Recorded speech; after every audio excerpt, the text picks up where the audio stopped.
So what we did today was we talked about collaborative doodling and the future of work. And the reason why I think those things are relevant for the future of work is because they're both amplifiers of sort of relational and cognitive experiences. So ultimately what we did is create space for people to learn some of the basic fundamentals of collaboration and then the basic fundamentals of visual literacy, like rudimentary doodling, real basic mark making, and then we integrated those two things so that they could innovate together and feel good about the process of like making your collective intelligence higher in an actually simple way. Oh yeah, beware, I will hug you with all of my might. They're free, as we have discovered. It's not easy to get funding for somebody who teaches doodling, so much appreciation to all of you for bringing me here. So we have an hour and a half together, and as a facilitator, I'm obligated to like time things properly. But I haven't done this in 3 years in terms of being with people in a room, right? Because the pandemic kind of destroyed all the things holy and sacred.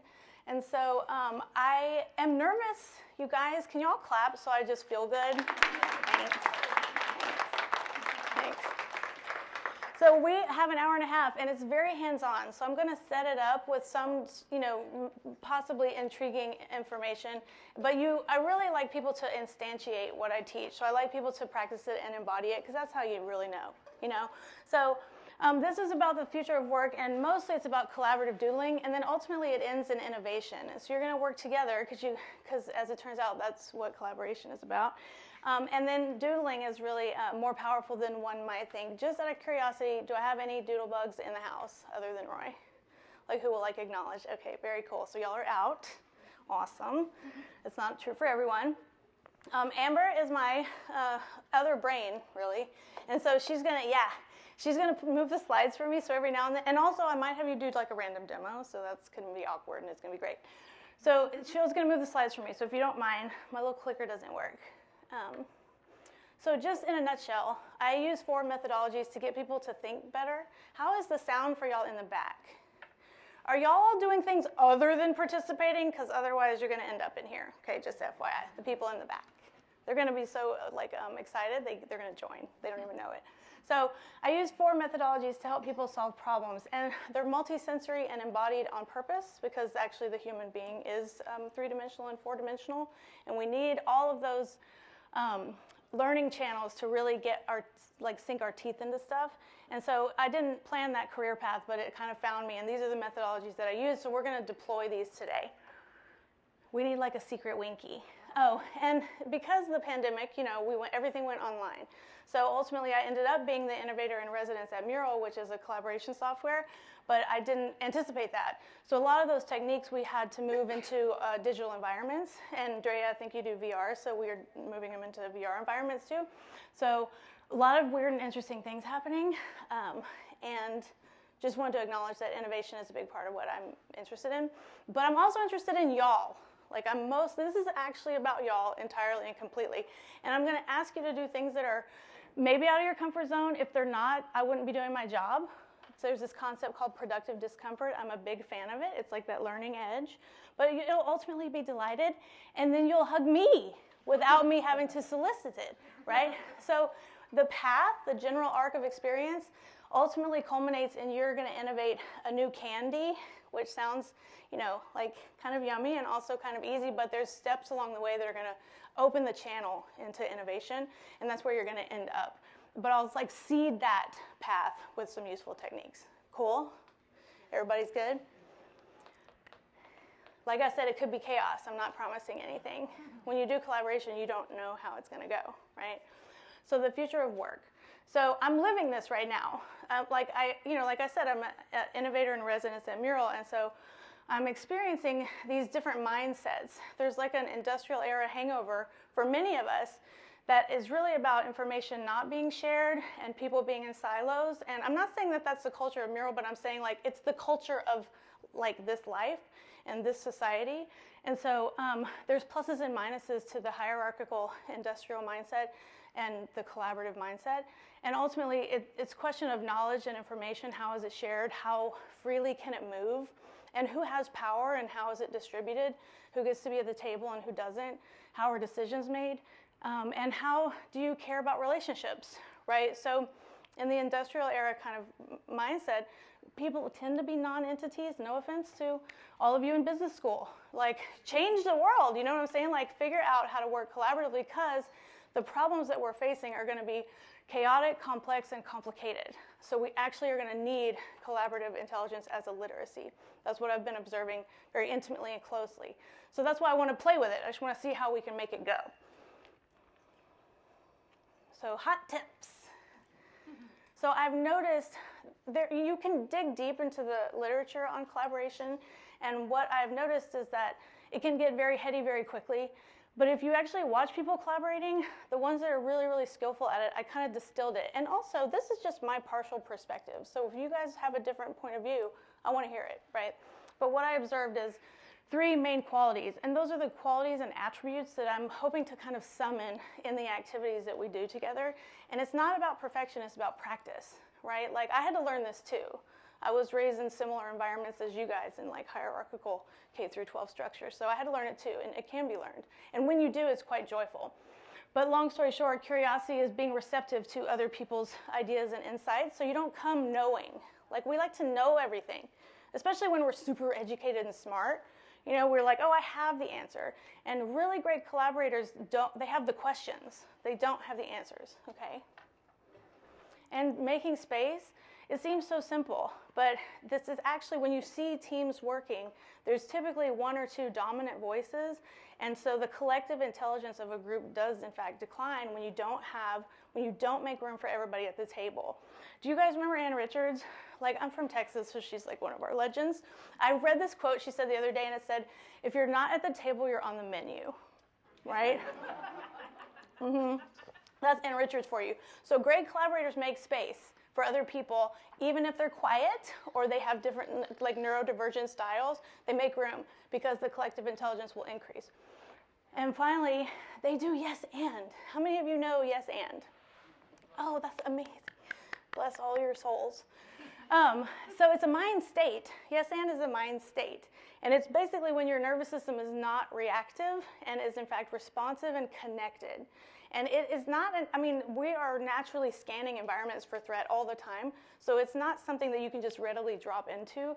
But when you watch really great collaborators, they create what I would refer to as a relational field that makes it safe to take risks and to try stuff.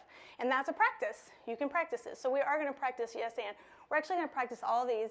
And then, of course, we're going to practice the ally of collaboration, which is doodling. So how many of you think that is super weird what I just said? Like, we're going to be like professional doodling? Word. That's what I'm talking about. I like the honest people. Like, I was a skeptic and I feel you. So you don't have to believe anything. You can just experience it and talk to me about it later. But so here's how I define doodling exactly. This is how we think of it. I mean, right? To like just mess around, waste your time, not really do anything useful. But when I started the doodle revolution, it was like probably 10 years ago, what Roy was referring to. I was interviewed thousands of doodlers, and including scientists and inventors and people that were academics. And at the end of the day, doodling was clearly a very powerful companion for thinking. And so I've been working to upend the bullshit, you know what I'm saying?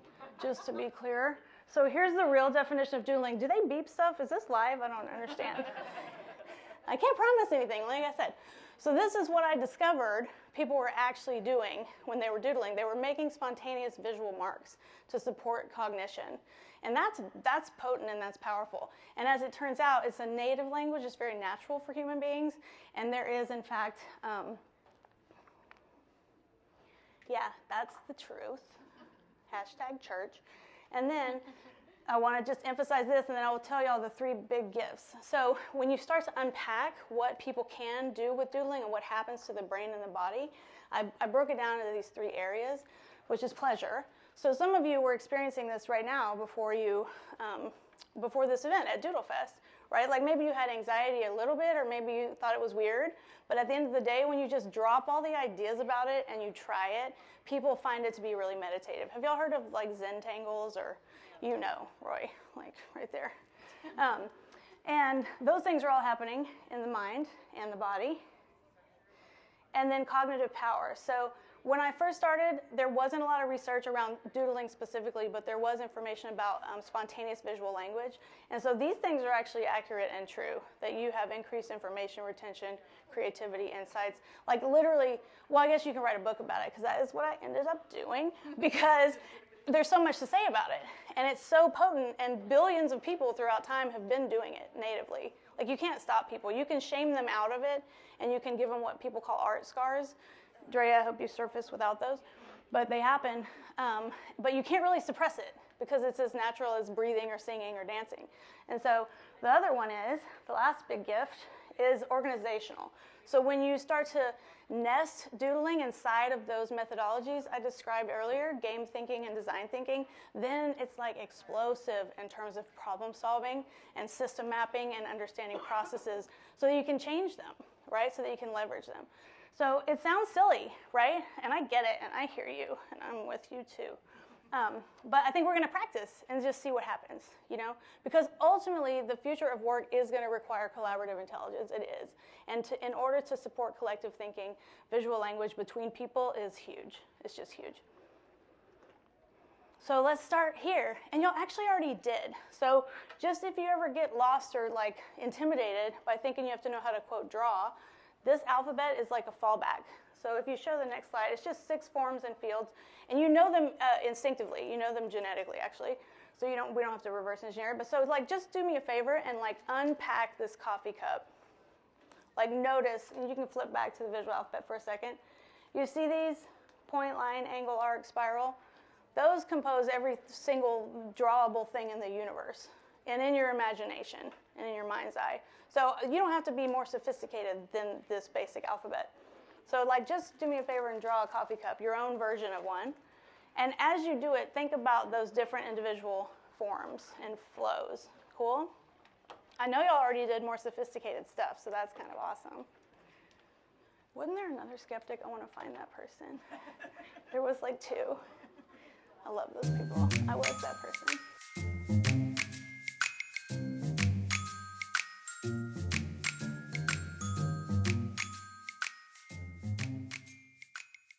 Thank you. And then I'm going to move into the gaming sequence. I'm like, because I already know y'all are kind of warmed up, and you get the idea, and you don't have to be skillful. So what I want you to do, ultimately, you're going to work in pairs throughout the process, moving to the innovation. So first, at your tables together, what's your name? Because I'm going to call on you a few times. Jada. Jada, I love you. So I want you to draw your self-portrait.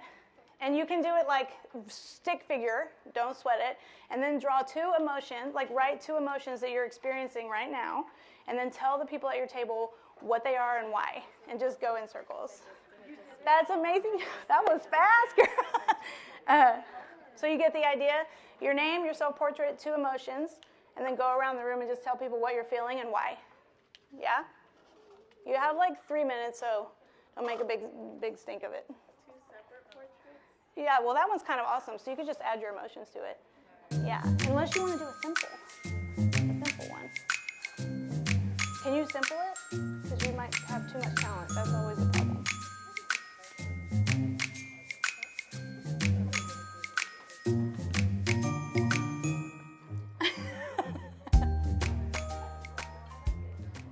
Okay, are y'all ready for the next game? Yep. Okay, awesome. So this next game, and this is all leading into, I just want to ask, like, how was it to just name how you feel? Just to acknowledge it and name it. It helps a lot, right? To just recognize and name. Sometimes if you're leading a group as a facilitator or a collaboration designer, it's really nice to just say, I'm drowsy. And then somehow it lifts the thing. And then you're like, I can carry on. So that's just a small little facilitation technique. So this is going to be called Graphic Jam, and it's going to go fast. So there's 2 rounds. Don't freak out. I know. Or I mean, you can, but you're going to get through it. Productive discomfort, okay?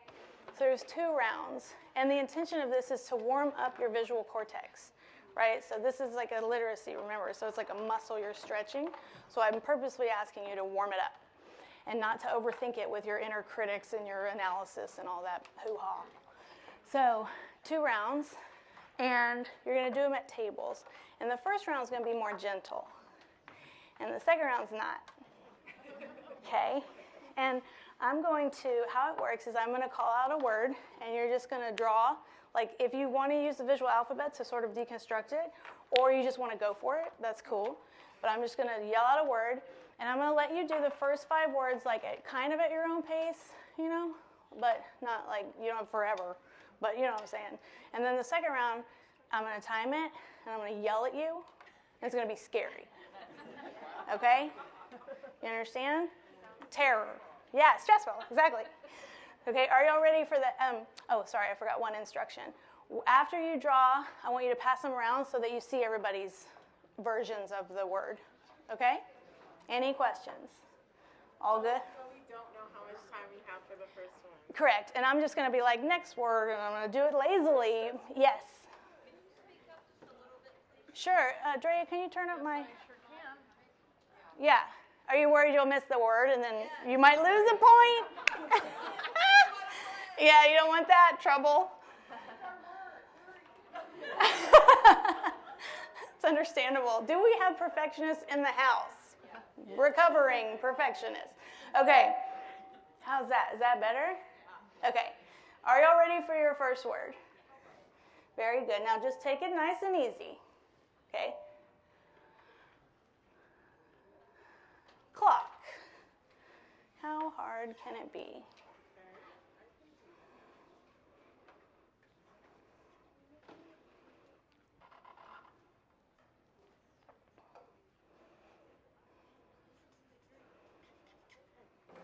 Yeah? Jada's feeling confident. All right, are y'all ready for your next word? Buns. I don't know why. Roy, I don't know why.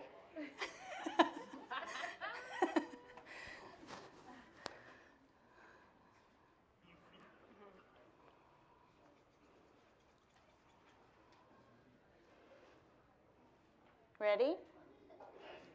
And remember to pass them around so you can see each other's work. I can't wait. Yeah, right now, and then just end up with your piece back, okay? That's good.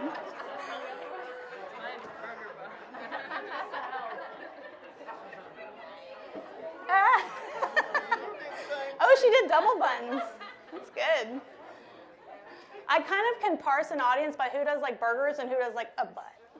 I'm like, okay, where's my body people? Okay, ready? Yeah, come back with yours and then draw on yours again. Twin. Twin.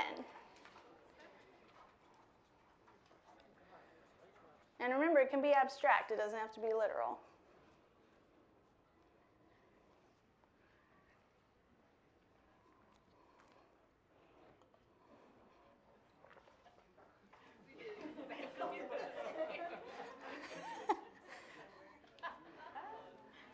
And show your work to other people. I wrote my kids' names because they're twins. Oh, that's perfect.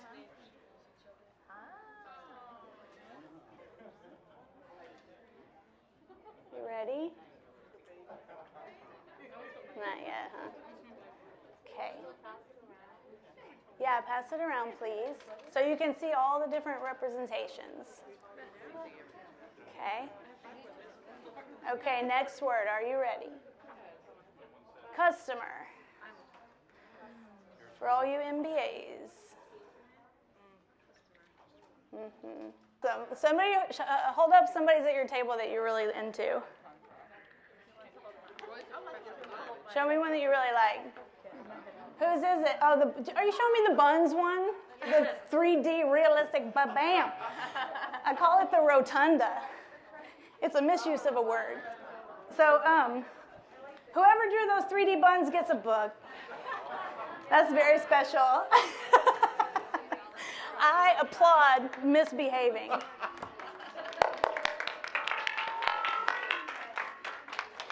Okay. Like, it's so realistic. I'll never forget. Thank you. So this is round 2, and this is where I'm not going to be gentle and loving. I'm going to be like a mean military coach lady. Okay? I'm going to give you 7 seconds per round. Yeah, and when I say stop, I want your pencils down, okay? And I want you to shuffle. Yeah, I bet you do. Because this is going to be, you know what's going to be hard for you is simplifying it because you have talent in this area, I feel like. I saw your self-portrait. I didn't draw that. What? Who did? The Buns guy. Steve, are you the Buns guy? I knew it. Yes, my man. So, I got distracted. Round 2.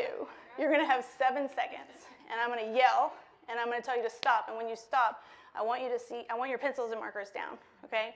And then you shuffle as fast as you can, because I'm going to say the next word real fast, okay? 5 words. Are you ready? Okay, and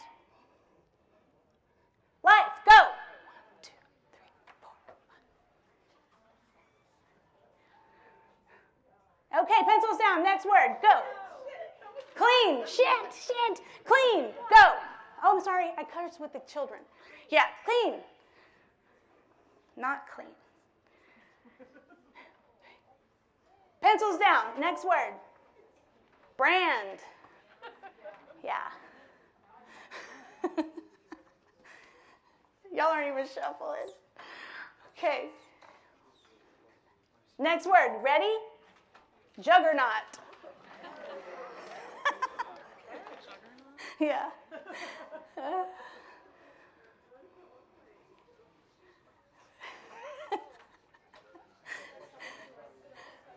And pencils down. Next word. Last word. Bumfuzzle. Does anybody know what bumfuzzle means? No. Steve does. I'm just showing you. It means to confuse or to confound. Bumfuzzle. It's an old Scottish word that no one uses. And time. Nice. Give yourself a round of applause. Oh, that was exhausting. So pass your things around. Shuffle your things around, please. Yeah, learn a new word. A British term? They always come up with them, you know.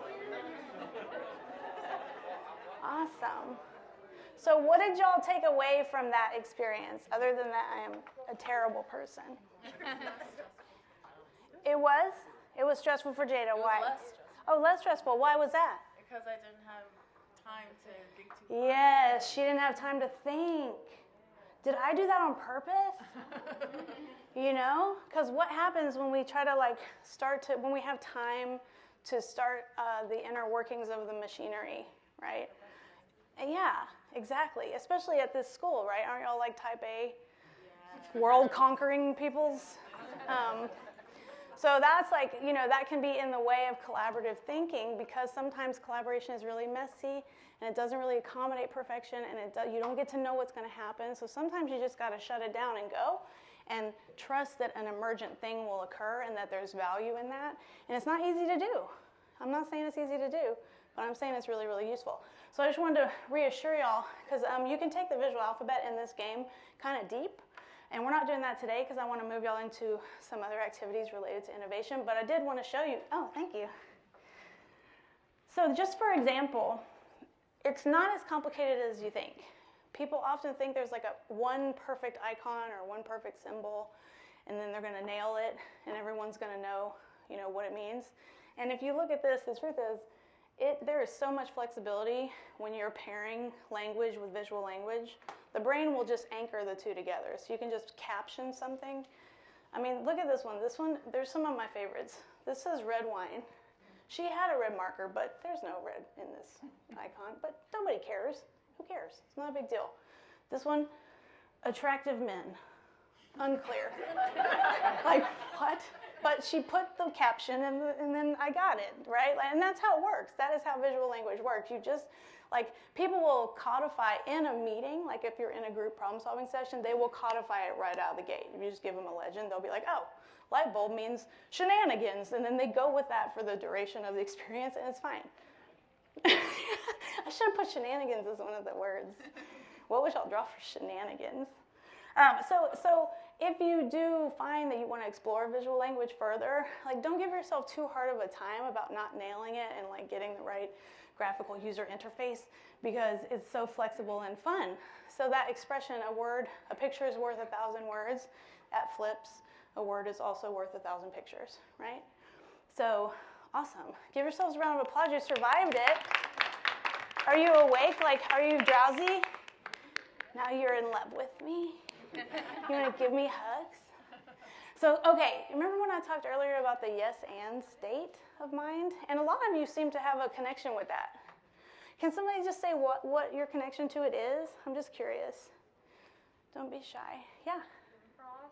Improv, yeah. So what did you notice about it in improv, just out of curiosity? I mean, it's just meant to push the story forward as opposed to like trying to shut down what someone else is doing so you can do your own thing. It's just working together to build something.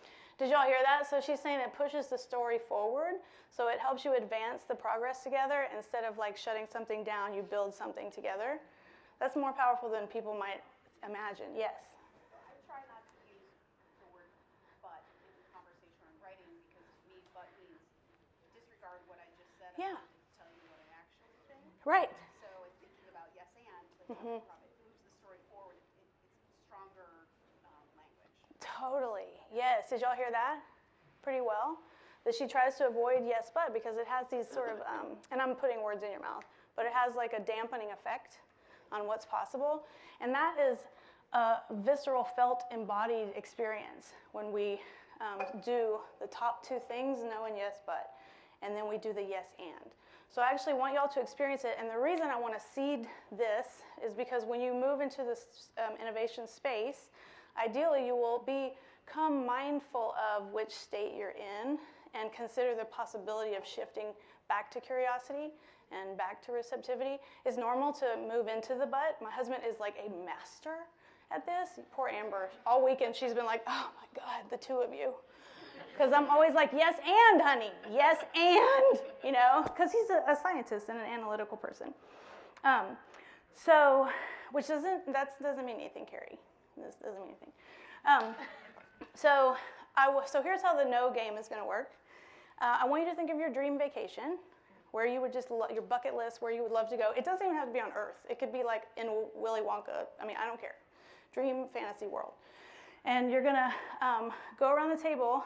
You're going to be in pairs. Okay, so you're going to pick a pair, and you're going to say to that person 3 things about that dream vacation that you want to do.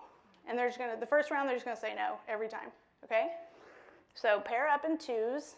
Pairs equals twos.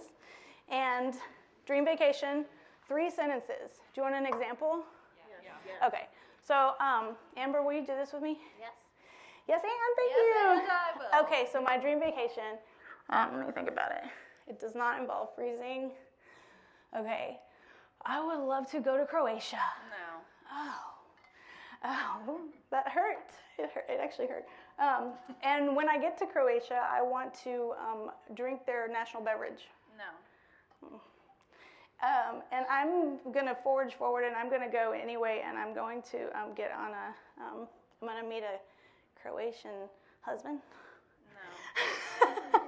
So like that, super simple. Just make up a random thing. None of that's true. I don't want a Croatian husband. Mine's fine. But I'm just saying, say something and just let them say no to you 3 times, okay? And then switch. Understand?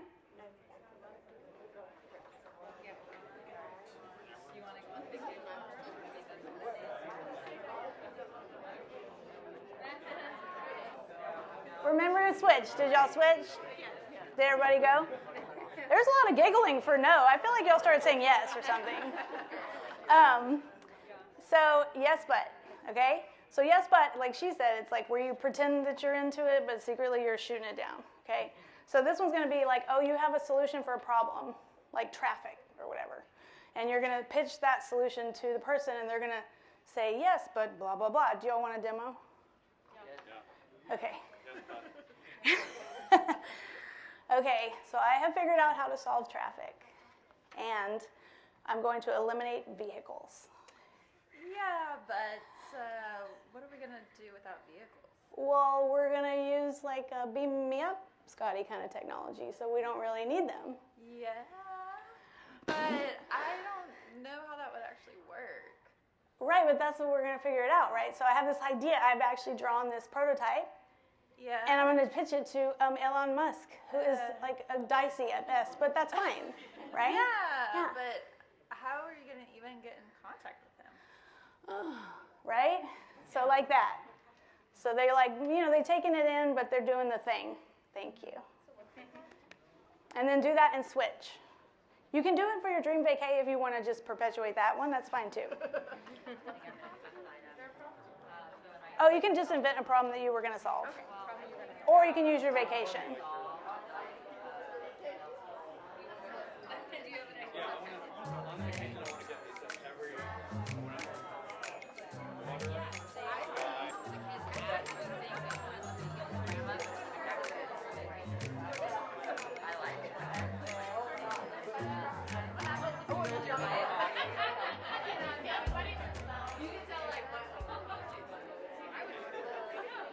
Interesting. Did y'all get to switch? Everybody did it? So you can feel it, right? So the lady in green in the back. Hey, lady. Lady in green. Kelly. Oh my God, they're in love. They can't take their eyes off each other. So I'm going to carry on, but I'll get her. Oh, I'll get her. So listen, this is what we're going to say. She has a yes, but insight, so I was going to bring it in, but I'll do it in a second. So yes, and is the next thing we're going to play. And this is actually a game called Fake Memory. Has anybody ever played this game? Called what? Fake Memory. And before we do that, though, does anybody want to unpack their experience with the yes, but, or say something about it? How it felt? Yeah? It helps, like, maybe troubleshoot some of the problems. Yes. Like, you have someone who can kind of be like, well, you need to think about this, Yes. but it does make you feel a little bit shot down. Yes. And it's an important point that she's making because she's saying it is a useful tool for troubleshooting. So the question becomes, what is the intention and the goal of the time that you're with someone?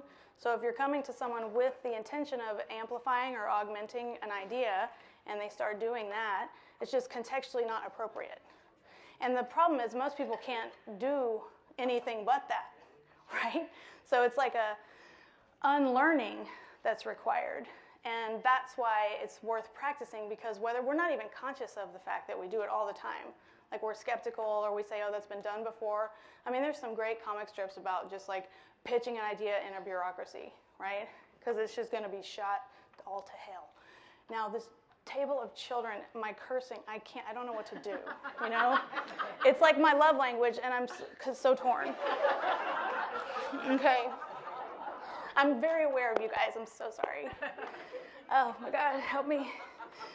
Okay, I'm going to use the word fork instead. Okay, so, yes, and, okay. So yes, but, oh yeah, so the reason I'm emphasizing it seems simplistic, but truly, if you start tracking conversations with people, you'll notice how common it is. It is constant, right? So that's why I want us to actually practice yes and, because it's a state, an energetic state that is conducive to collaboration and essential for collaboration. And to your point, what's your name? Katie? Katie, to your point, it's not like forever all the time, you never say no to anything. It's not about being permissive and you just let all the things fly. It's about understanding what you're doing, when, and why, and understanding the impact it has on another person when you're interacting with them and giving them different kind of life force. So yes, and. So this game is called Fake Memory. I love this game with a passion. And we'll probably need another demo.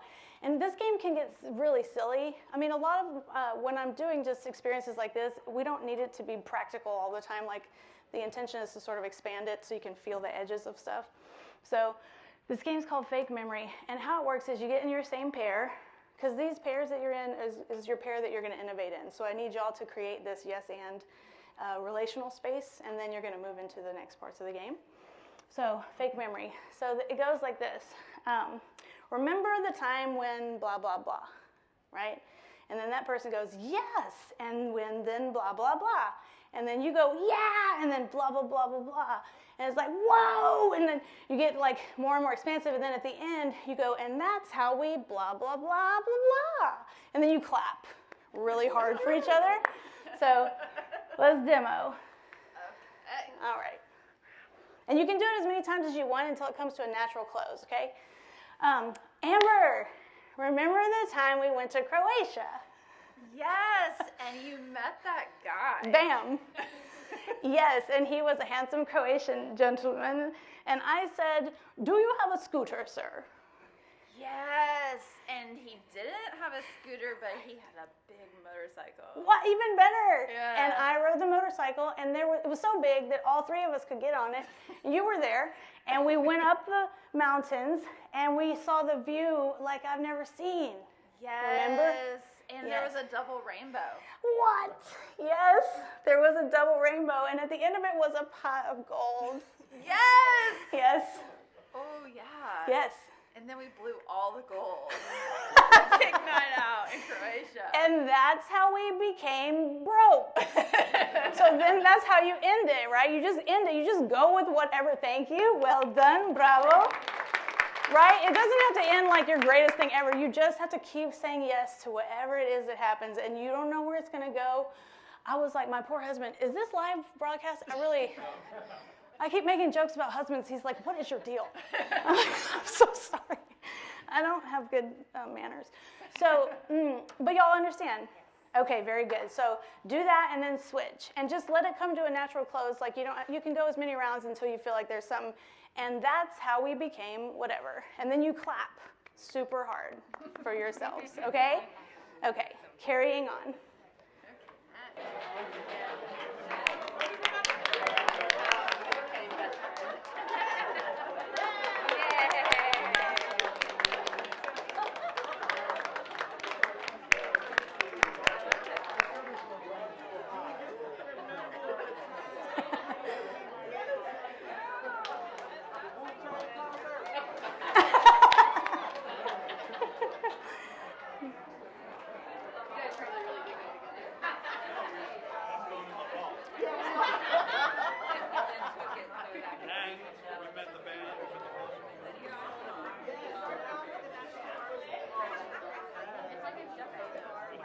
Did everybody do it? You did it? Yeah. That's so good. Doesn't it feel good? Yeah. Can't you feel the difference? It's so special and it's so simple. It's like validating and saying, I hear you, I got you, I understand what you're saying. I may not share the exact same idea, but I'm receiving what you're saying and I'm adding to it. It's a gift. It's a gift that you give other people, and you can do it anytime. So that's the kind of mindset I want you to carry when you go into the next two activities. And when you notice you're slipping out of it, don't harsh yourself. Don't be hard on yourself. Just notice it and recognize when you might move into the desire to analyze or fix or solve, and just move back into the space of creativity and saying yes. Okay? So this game is called Atomization. Has anybody heard of Atomization as an activity? Okay, very cool. It'll be pretty explanatory. But by and large, you're going to break something into its component parts, and that's sort of priming the pump for the innovation game. So I will give you an example. This was just me on an index card one day, and somebody said piranha, and so I broke it up into categories, and then I drew some kind of random, things around it. So you're going to do this in pairs, and you're going to create, the thing you're going to break up is home, the word home. And by that, I mean, it's not like only the doors and the windows. It can be like the feeling of home, or a memory that you have of a home, or something you would put in a home. It doesn't have to be just the elements or components of a home, but I want to show you a couple other examples, because depending on how much time you have, you can actually atomize reality kind of infinitely. That's what's so beautiful about becoming intimate with reality, is that it becomes one big fabric. But this is a really interesting way to do that. And so I'll show you a couple of other examples that can get more elaborate, because I'm going to figure out how much time we have. But so this one is exclusively linguistic, right? And that's totally cool. And then this one is exclusively visual, and we're doing kind of a combo. But you're breaking apart the system so that you can just start to unpack it. And because you're working in pairs, y'all are going to have different mental models of what home means or what it includes, but you're going to just allow whatever the other person draws a little spoke. It's a hub and spoke kind of thing. Whatever they draw, you just allow and go, great. So you're sort of co-creating a mind map of what home might be, or a system map. Yeah? And you'll notice whenever there's something that inspires something else, She just adds a little bubble and then keeps up the, the process. So it doesn't have to, there's no like flawless structure. I'm not looking for that. I'm just looking for you guys to start working in pairs and breaking up the word home. Does anybody have questions? You're going to use language and visual language is my request based on the visual alphabet. So I'm going to give y'all like, I'm going to say 8 minutes because we only need a few variables to do the next piece. So 8 minutes and you're working in your same pairs.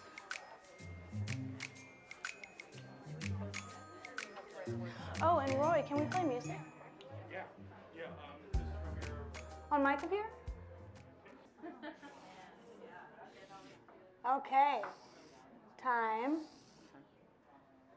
1, 2, 3, 1, 2, 3. Cool. Okay, very good. So that is going to be the priming for the next activity, which is the innovation activity, right? And so being creative, how many of you identify as creative? That's so brave. I didn't forever. I don't either, Jada. I didn't forever. When people call me that, I thought it was like an insult. I really did. I was like blue-collar pragmatist person. And as it turns out, I'm very creative. But I didn't know that. And so now I know. So, and I think that's true of all of us, frankly. I think creativity is kind of a natural state. And it just submerges and emerges at different times in our lives. But this game is called a heuristic ideation technique, HIT for short. And a heuristic is essentially like a mental shortcut, right? So a lot of times when people are trying to create something new, they struggle through it, or they have these like superstitions, things that they're hoping that something will strike. And this is a way to just shortcut that whole process and just like collide things together and make something new with a structure, okay? So how this game works is, and you're gonna use your Flipchart paper. So that's what this is for. So if you can clear space on your table or find a pillar to work on, then that will be awesome, because we need some room.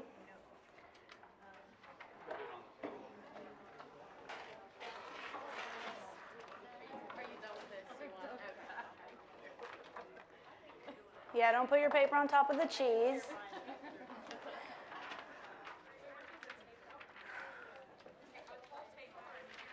Oh, pairs, same pairs. Yeah, sorry, yeah.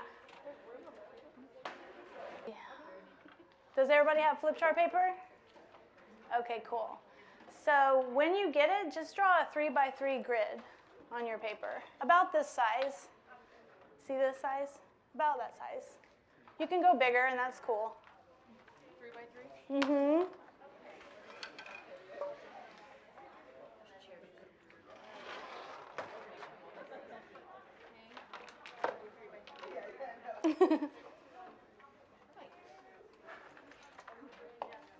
And you can use sticky notes for this game.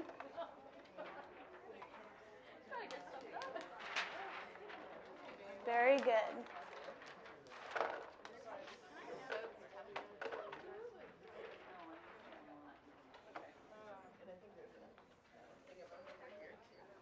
Yeah? So once you're situated, as other people are getting situated, I'm just going to tell you your next step is to just pull some of those variables from what you atomized and put them across the top on your grid. And you pull them one at a time and then just say yes to whatever your partner pulls, just say yes and put it on the grid, right? So if somebody broke up home and it said safety, put it there, right? So you're going to end up with 3 along the top.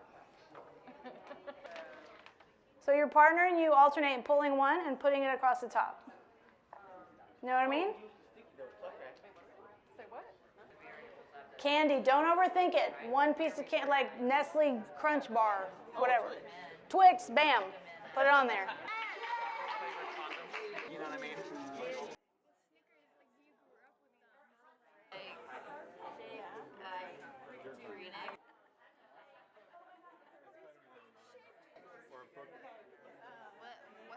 You put candy? Yeah. Okay, awesome. So I haven't told y'all what to do next. Yeah. There it is. Bravo, bravo, see? Look at that. Look at them go. Awesome, okay. So I see there are very intelligent people in this room, strategic, cerebral thinkers. I would say overthinkers. One might argue that there are overthinking happening in this room. So check this out. Oh, to the MG, I haven't given y'all your next instructions. So we have engineers predicting. Okay, shh, everybody have a seat, please. I'm going to reveal your next game mechanic. Are you ready? I wonder if y'all were trying to get like a good grade. Is that what's happening right now? You know what I mean? Like, I like to like do the good. So this is what's going to happen. This is going to be a collision. So y'all are going to do collisions, random collisions. And y'all are going to yes and whatever comes up. And I'm going to give you an example, okay? Can I? So you see this? This says, oh, that's fun. So this is going to be like that. They have to collide. So this one should be empty, this little corner one. Just FYI. No worries. So we have in theirs, we have family and Jolly Ranchers. You see? So I'm going to make a collision inside of here, and I'm going to innovate on a Jolly Rancher, somehow inspired by the word family.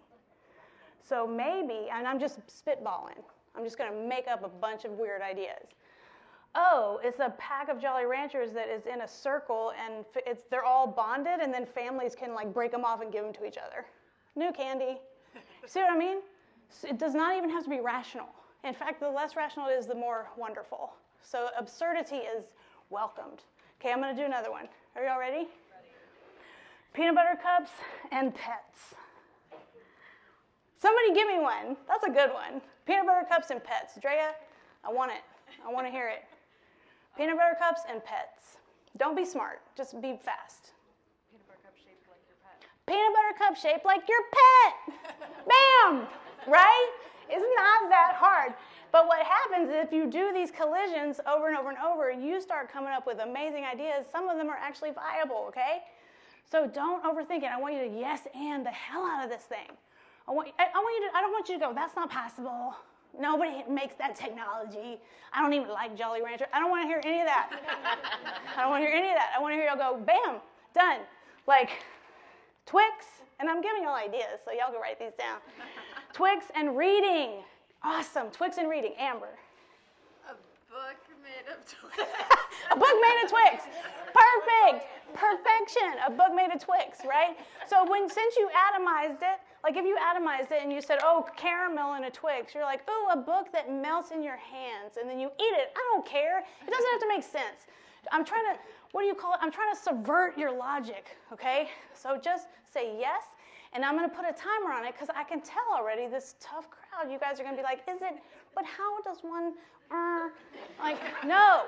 I want you to just go, okay? And you just smash them up. And whatever your partner says, you say yes and you draw it or you write it or whatever, okay?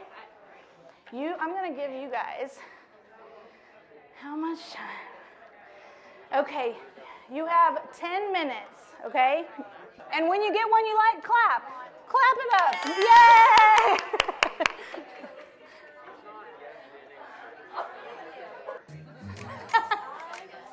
See, that's a no but right there. I'm just saying, oh my God. Yes! Whoa. Yay! Clapping! Yes. Now, if you want to draw your prototypes, do it up. All right, so y'all did a really good job, I can tell, because your grids are filled out, and that is something special. And some people are still going. I got to get my patent attorney here so I can take all your ideas. Okay, are y'all ready for the next game? So it's getting to the point where it's more simple, and then we have time for a Q&R if y'all want to do that. Thanks. Is that infantilizing? It's the one that works the best, I've noticed. I had a gong for a while. It was really off-putting. So what you're going to do now in your pairs is you're going to pick the one that you like the most, and then you're going to name it, and you're going to give it a slogan, okay? But you don't get to predict what those are going to be. That's the hardest part. So in your pairs, like you circulate on the one product that you're the most proud of or the one new candy that you think is really groundbreaking or just bizarre, you know. And then you're going to name it. And how that's going to work is the first partner is going to do the first 3 letters, and the second player is going to do the last 4. Okay? And don't talk while you're naming because you can't collude. It's not appropriate. First 4 letters The first 3 letters? of the name? Yes, of the name of the candy. So you got to pick your favorite candy. So decide as a pair. And then you're going to name it, but the first player is going to do 3 letters, and the second player is going to do the last 4. So it's going to be a 7-letter candy. And then we have to have a slogan. Yes, but don't worry about that. Are you an engineer? I'm trying to figure it out. No. Okay, but you're predicting a lot. I like it.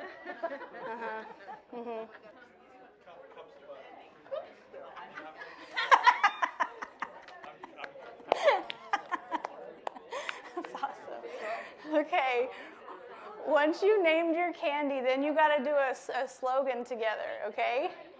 And the first person does the first 3 words, and the second person does the last 4 words. And no colluding, I'm telling you. You can mind meld, but you can't tell each other. This is what you would advertise it in a subway station. Cool. Awesome. So who's so proud? These ladies are on it. Okay, so who wants to share their invention? And just tell me what I know, please. So you guys, okay, are y'all ready? She's going to share her new candy.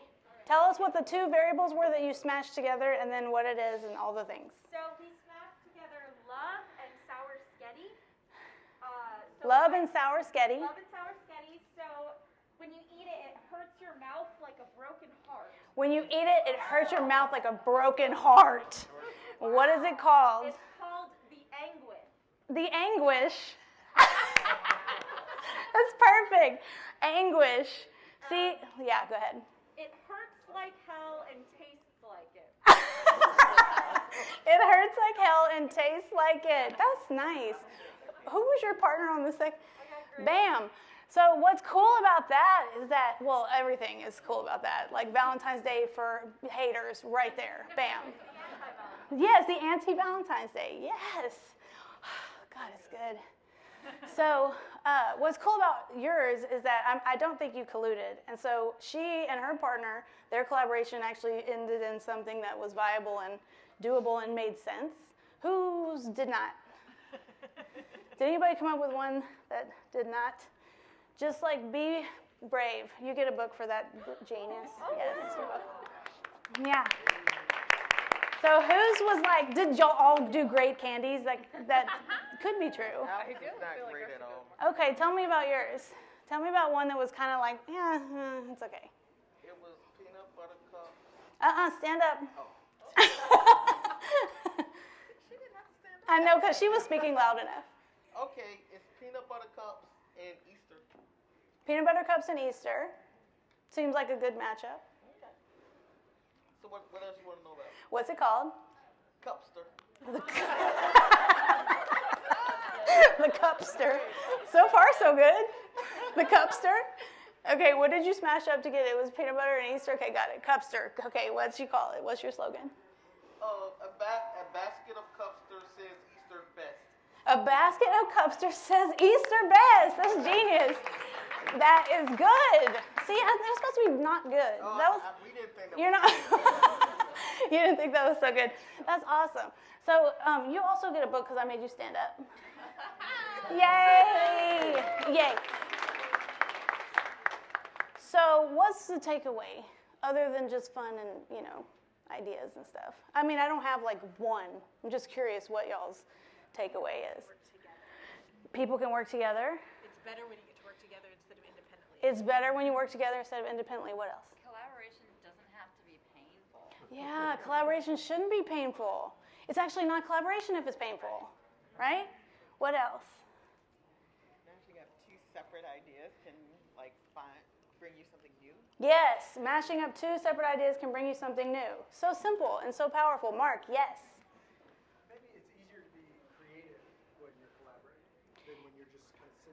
thinking yourself. Yes, did y'all hear that? Easier to be creative when you're collaborating instead of in your own little isolated unit. I appreciate you saying that, Mark, because that's part of the relational space that is created. They have a term called emergent space, which means that when you are yes-anding, you're connected, you're saying, I hear you, you're giving people a turn, then what comes out of it is the emergent possible. So it's literally like a field of energy and information that starts to flow that creates something that one could not do in isolation. That's why it's so powerful and so special, and that's also why we need it for the future of work, because we're tackling challenges that are exceptionally difficult, Carrie, as you just lived, right? And so we need each other. We need collective thinking, and we need to be able to support each other in saying things that are silly, absurd, wrong, not going to go anywhere interesting, just for the possibility of creating a solution. You know? It's a practice. It's just a lifelong practice. And it's really, really joyful. So, what else? Because we only have, how much time? I have 6 minutes. Yeah. You need to let yourself be vulnerable and just say whatever happens. Yeah. Was that hard for y'all to be vulnerable? She was saying, was it to like just say whatever comes out of your brain? Like it's so awkward.